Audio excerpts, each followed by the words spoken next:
This is the first episode of another troubleshooting series where we're going to be focusing on this beautiful Philodendron Birkin.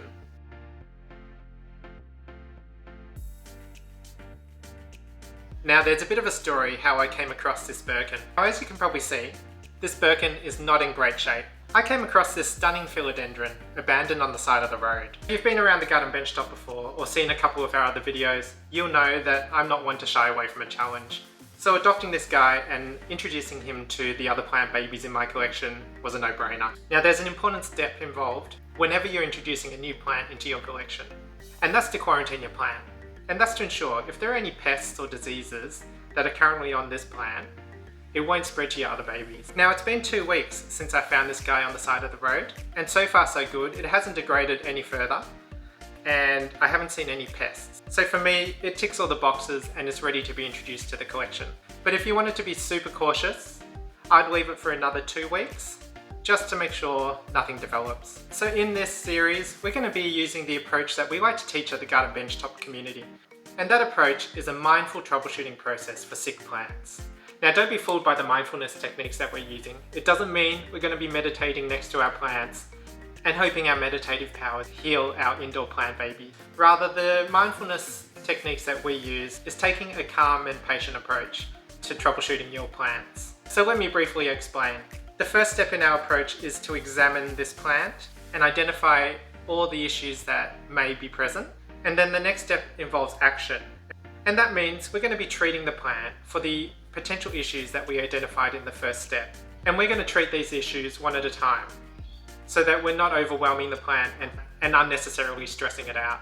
And that's where the patience comes into the mindfulness approach. So essentially we're going to have to treat this plant, wait a week or so, look for positive signs that this plant is responding well to the treatment, and if not, rinse and repeat for the next issue. And if you're interested in finding out more about our mindful approach, jump over to our website at gardenbenchtop.com.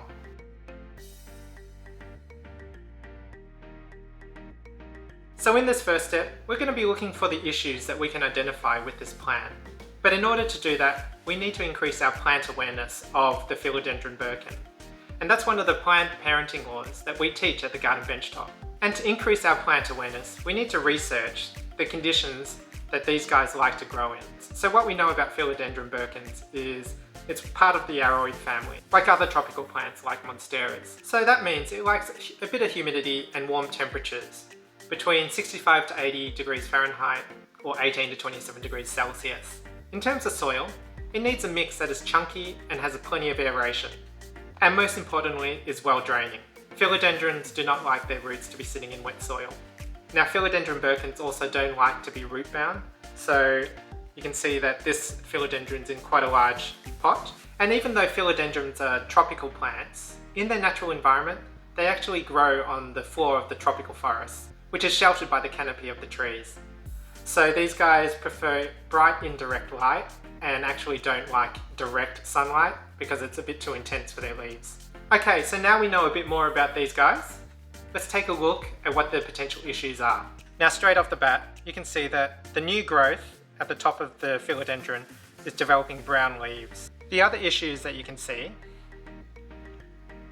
the bottom leaves have severely dehydrated, feeling a bit crispy, and this one appears to have developed a brown welt and is yellowing a bit. So it's clear that this guy is not happy at the moment. That being said, the more mature leaves actually feel great. They feel firm, well hydrated, and have that distinct Philodendron Birkin coloration that we all love.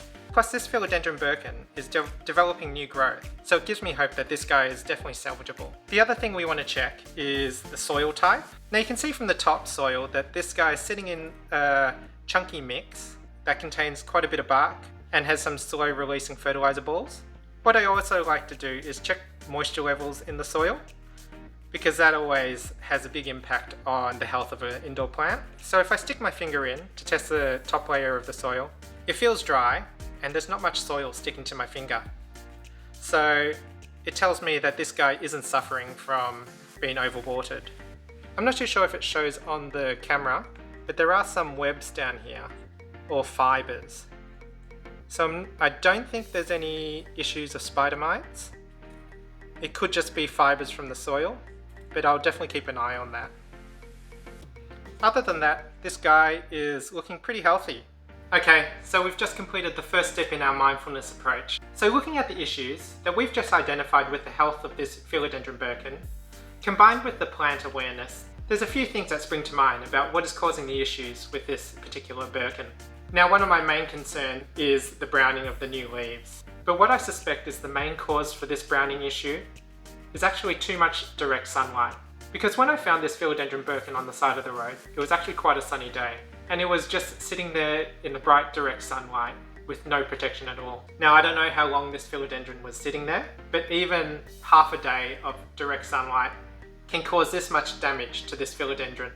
Another reason why I suspect that this philodendron's been exposed to too much direct sunlight is because it's only happening on the top. If there was another issue like underwatering or overwatering, the other leaves will also be affected.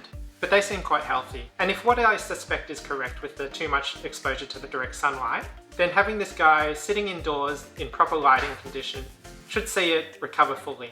The other things that may have also contributed to the browning of these leaves, as well as the brown spots on the bottom leaves and the dehydrated leaves on the bottom, is the lack of humidity and temperature stress. So where I am at the moment, we've just entered winter.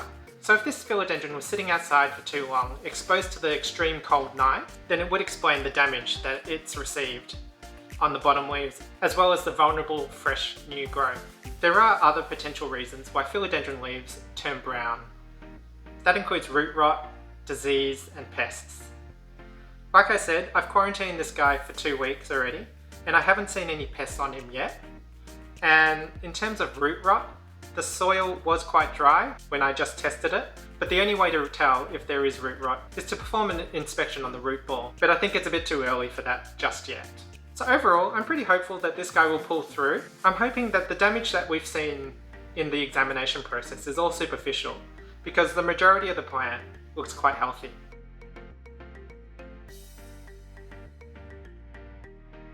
As for the next steps for this Philodendron Birkin, I'll be cleaning up the leaves, removing any of the dead or damaged parts of the plant, as well as making sure it's well hydrated and the soil is well draining.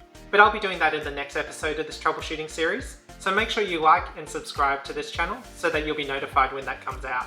In future episodes, I will also be repotting this because the soil is looking a bit old and tired, and I will be repotting it with a chunky aroid soil mix that we like to use with our indoor plants. And if you want to find out the exact recipe that we use, check out this video. Thanks for watching, and as we always say at the Garden Bench Top, go get your hands dirty.